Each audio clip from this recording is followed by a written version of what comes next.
Hi, I'm Dorian, or Leviathan and my friends, and I'm an eldritch abomination lurking in the corners of your attic. I'm also an artist who happens to have a lot of OCs that are just constantly spinning around in my brain 24/7. One of those blorbos happens to be my Inquisitor from the hit game Dragon Age Inquisition. With the sequel Dragon Age the Veilguard now revealed, I've been in quite a hyperfixation mode over all of my protagonists in general, and I thought maybe redesigning them would be a cool idea. I also needed a new character reference for art fight, so two birds, one stone. This will definitely also be more of a series sort of a thing, as I'm going to be redesigning all four, technically three of my protagonists and designing my rook, but I also will probably be redesigning my Inquisitor again in a second part, and you'll see why. Anyhow, without further ado,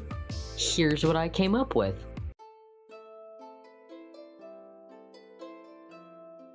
There were some core concepts that I wanted to hold on to from my previous pieces and from their mood board to incorporate into their new design, so I went back through as much art as I could of my Inquisitor and tried to nail down what I liked and what I didn't. What I knew I wanted to keep were red, gold, sickly green, and white as their color palette, their long hair and albinism in general, as well as their facial tattoos, and their scar on their forehead, and the scar that's along their chin or sort of jawline area that goes a little bit more vertically. But there were also a lot of things that I didn't want to keep, and there are a lot of things that I did change. Historically, Calliope has always been a warrior, but I've never really got their body type right. For the longest time, I thought it was funny to have really short people wield really big swords. Honestly, it is still quite a vibe, but I need to live out my height fantasy through my OCs. So in preparation for this, I started to think about making Calliope taller, which would make it easier in my own mind for proportions. I've always strayed towards a leaner figure, but I think that's because of my growth as an artist, and now I'm trying out more body figure styles, and logically it would make a lot more sense for Calliope to be particularly muscled rather than whatever they decided all the elves to look like in Inquisition. Really glad they're straying from that and changing the body morphs. I can finally make my big buff warrior instead of playing pretend. When it came down to the clothes, I knew vaguely what I wanted, and there were a couple concepts that I kept from other iterations. My most recent stab at a character sheet had this sort of corset and belt combo that I really enjoyed, so I slipped that in there, but with a few tweaks just to keep it a little more simple. At the end of the day, I think Calliope tries not to bog themselves down too much with pieces for sensory reasons, but also to be more practical for battle. They are a reaver, and there's gonna be a lot of fighting. I also tried to keep the sort of sharper or more triangular angles to their outfit, or place more of those within their design. This is to make them come across as intimidating, but it's a beginning attempt at combining Tevinter and Dalish aesthetics as well. Calliope's father is a master hunter and trader for their clan, while their mother is an escaped elven blood mage from Tevinter. They carry some clashing styles, and I thought it would be interesting to make that come out within their design. So what I've tried to do is given them the stereotypical drapery one might see a Dalish elf wear, but make the designs harsher or more triangular to give off that Tevinter vibe. The pattern I've used on their outer tunic were supposed to be a nod to their romance with Dorian Pavis, since he has so many snake motifs everywhere, and it does work for a simple art fight character sheet, but I don't think it works overall. I also slapped in some other patterns, but I didn't end up really liking them all that well, even though I kept them in at the very end, so we'll be scrapping those. What I want to do is design a few outfits for them and maybe revisit the idea of a snake pattern once they're at a point in their timeline of having fully romanced Dorian, or think about them having some sort of cloak that looks like his, or maybe they stole it. For now though, their tunics are a good first draft. Of course, I had to add the long leather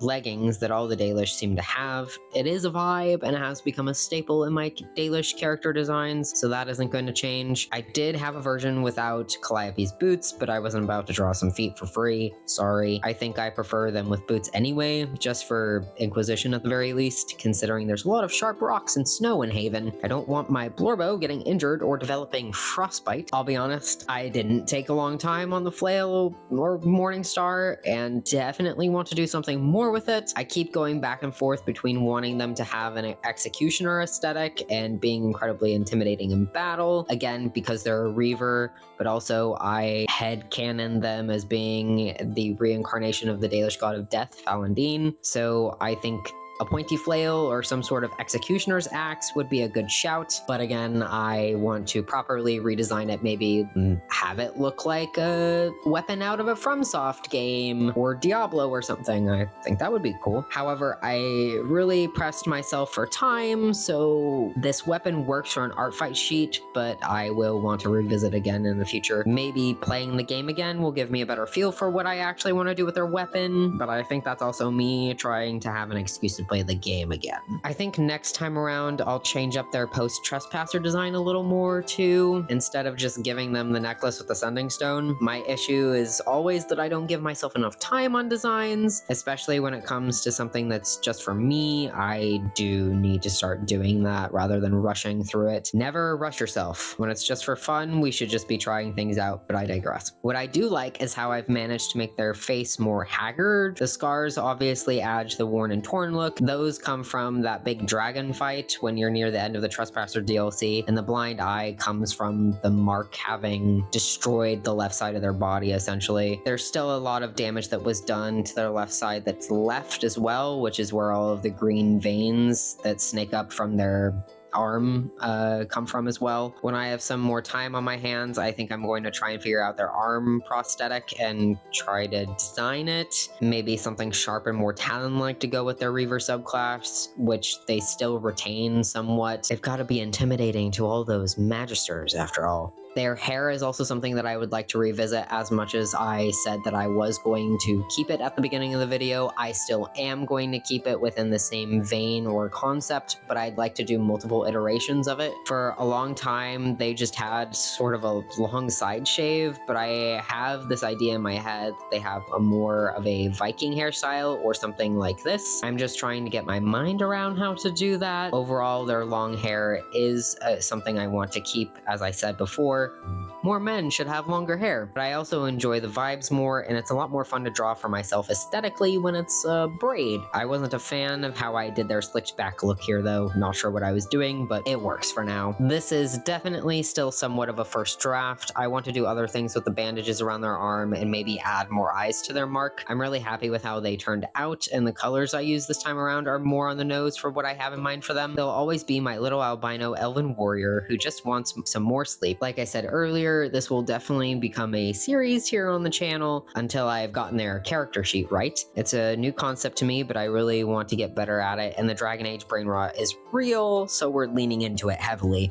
Glad I got this done for Art Fight, but I will definitely be redoing it. Thank you for attending my TED Talk on my Inquisitor redesign, or the first attempt at one. We'll definitely be going through all of my protagonists, and I also have a character sheet being cooked up for one of my D&D characters I'm playing at the moment. My brain is full to the brim with characters all the time. If you liked this video, go ahead and hit that like button and perhaps consider subscribing if you enjoy my chaos. And remember, don't go inside of your attic. I still haven't fully recovered from last week and there's quite a lot of eyes around. Sorry.